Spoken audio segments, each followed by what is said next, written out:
What's up, folks? Welcome back to the Parrish and Jackie RV, or in case you guys haven't noticed, I did do a little bit of YouTube branding here recently and renamed the channel to Too Plain Crazy.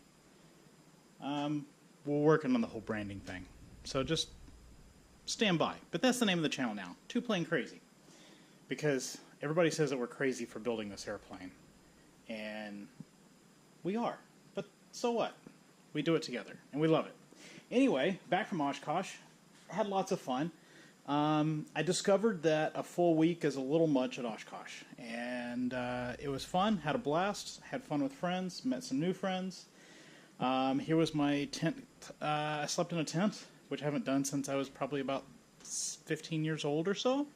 I can still do it. It was awesome. Met some great people. We called this Little Texas because all of us that were in this little corner were all either from Texas or currently live in Texas or something like that. So that was a lot of fun. Met the people who were in the tent in front of me. They have a YouTube channel as well. I told them I'd give them a quick plug. Not that they really need my help, because all 100 of you compared to the 50-something thousand of them, of their subscribers. But go check out their channel. Flying Sparks Garage. Great young couple. They were awesome. Anyway, this is probably my cheapest trip to Oshkosh that I've ever done, because this is all that I bought at Oshkosh. And believe it or not, the one item that probably cost the single most was these stupid things right here. These are stainless steel fuel drain valves for my fuel tanks, because I'll be building my fuel tanks here in the next couple of weeks, or next couple of months. And when I do that, I wanted to go ahead and install the stainless steel petcocks. And what these are used for those of you who either don't fly airplanes or haven't flown GA and forever forgot about these, you have to check your fuel for water. So there's a little strainer cup you push in, it drains a little fuel out, and so you can make sure you don't have any water. So these go in the lowest spot on the fuel tank. So anyway, got my tubing that will be running through, I believe it's this wing here. Yes, this wing here, because there's two grommet holes here. One is for the pitot information, and then the other one is for the angle of attack information that will be fed up to my instrumentation. This little guy here is just simply, it goes on the vertical stab, so that way when the wind blows the rudder, you don't end up with the rudder banging around. That's all that's for. It's a Delrin rudder guard that I need to install, which in case you guys are new to this channel or haven't seen in a while, my vertical stab and rudder are currently out at the hangar out in Gastonia. So anyway, and then I also went ahead and got my pitot mast. So this guy will mount somewhere in this bay. I went ahead and ran the dual grommets all the way out here to the second to the last bay. The instructions actually have you mount it in this bay here, but the pitot tube that Vans tells you to mount is the pitot tube that is old school, very simple, just a piece of bent aluminum. We're not doing that. I'm putting in a regulated, heated pitot tube, because that's just the appropriate thing to do. So anyway, sometimes when it comes to the plans on this aircraft, they anticipate that you're basically building the airplane to go fly, around the patch and go do some basic VFR stuff, not hardcore IFR like what I'm building it for. So anyway, the other reason not to mount it there is it can get in the way of your tie-down ropes, and people have had problems with it in the way of the tie-down ropes there. There's also a heater module that has to get installed, so this is a great bay to do it in. I'll make an extra access panel here, boom, mount it up, and all will be well. And I'll have to review how some other people have done it. So, progress. I think before I left for Oshkosh, I can't remember, I think this wing was all clecoed on and ready to go, and it's still all clecoed on and ready to go. This wing, on the other hand, is almost finished. Riveting these top skins is quite the little job. So as you can see here, well, you can see me in here wearing my really bright shirt. I went running this morning because I need to get back into shape. So anyway, Russ came over before I left for Oshkosh. We ran a bunch of these rivets. He went on a cruise, and I went to Oshkosh, but I'm almost finished.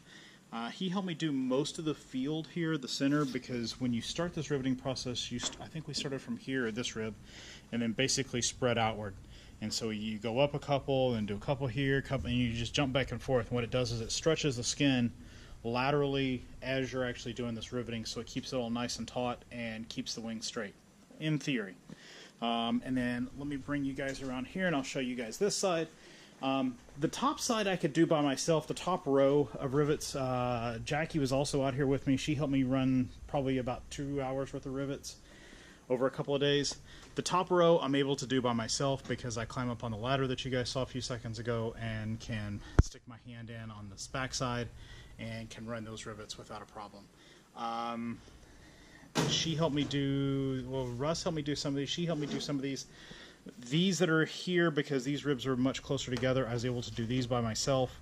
The reason why these ribs are closer, in case you guys forget, this is where the wing walk area is. So this is where I'll be walking, so it needs to support me and other people when we walk onto the wing. So anyway, tomorrow, I was hoping to have this finished today, but I think it'll be tomorrow because I need to get some paperwork done in the office and do a few things for some other folks.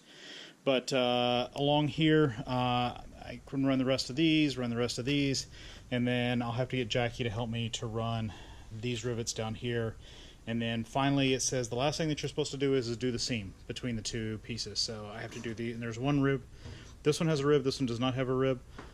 So got to rivet all those, but I'll have to get Jackie or Russ, one of the two of them, to help me do that. And I sanded down this gap, and I'm still not super happy with it. And as you can see, I almost like sanded too much up here at the top, but it'll all straighten out and be just fine. But so yeah, tomorrow I should be able to get down to about here done by myself. I'll be able to get the rest of this done, and then I'll just have to wait for somebody. And in the meantime, I'll get started over here. You'll notice that the J-channel is currently not in this wing yet. And the reason why, future builders take note, give you a helpful little hint. This rivet here, I believe it's this rivet. I'm almost positive it's that rivet. It's the bottom one. Yes, it's this one. This one, you see it's on it's the same rivet on all these ribs. That rivet is extremely hard to get to once the J-channel's in place. So when we did this wing, what Russ and I did was, I said we started in the center and worked our way outward. Well, the first thing we did is we ran that one rivet and each rib all the way across both directions. And we jumped back and forth, so we were keeping the skin tight by doing so. But get that rivet in and then put the J-channel in. Then you can do the J-channel, because the J-channel just floats inside of there. It's not really attached to anything besides the skin. So you can run all those rivets, and then you can come back and you can start hitting each rib individually. And the instructions actually state that you start in here, so we would go up about 3, come down 3, and then go up a couple more, go down a couple more, go to this rib, do up and down, and then you jump to the smaller section as well, and you do the same thing where you start and then you kind of work your way outwards and bounce back and forth. Supposedly that helps keep it taut, keep it straight. And I can see on this side that I did a much better job of sanding down this skin. This transition's much nicer than the other side's transition. But too late now, can't do anything about that. Once we get around to actually painting and stuff like that, a little micro and little epoxy will take care of that union, so not a big deal. Thanks for watching.